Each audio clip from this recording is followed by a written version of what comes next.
Hey, good morning. Hey, one of my favorite authors is Mihai Csikszentmihalyi. He's the one that wrote that book Flow about the experience of getting in the zone, essentially. And one of his observations was really neat. One of his phrases was really neat. He was kind of profiling really high performers who seemed super engaged in what they did. You're talking about like Nobel Prize winning scientists and things like that. And people who had this obvious stream of flow, this one big activity in their life that was a craft that they completely lost themselves in and enjoyed.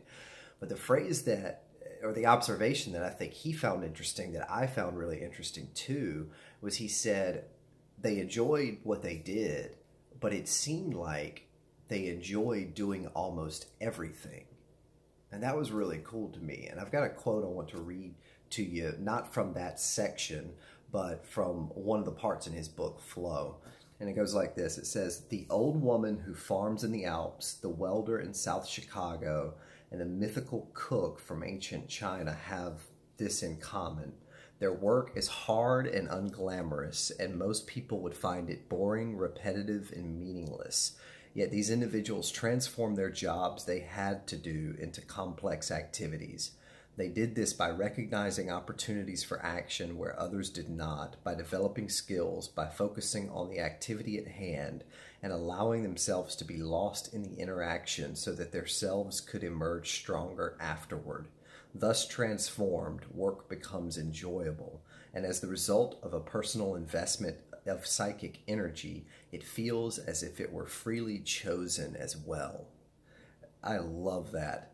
And there was a recent example that kind of brought this home to me. I started that show, The Marvelous Mrs. Maisel, yesterday, and she seems to kind of be an example of that, a fresh example of that, in that she seems to have a motor, or just a motor for life, and an exuberant energy that has no bottom to it.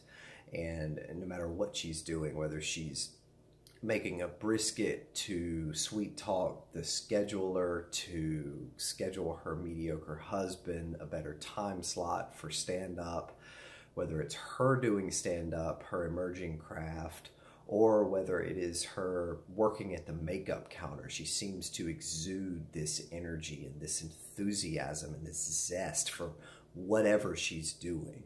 And I think that may be a related experience, a related phenomenon to what Csikszentmihalyi is talking about here, in that these people look for opportunities for things to be interesting, opportunities for action, to engage and fully utilize their skill in whatever they're doing. And I've really been having a lot of fun with that, seeing how I can do that more recently. We'll talk to you soon. See you.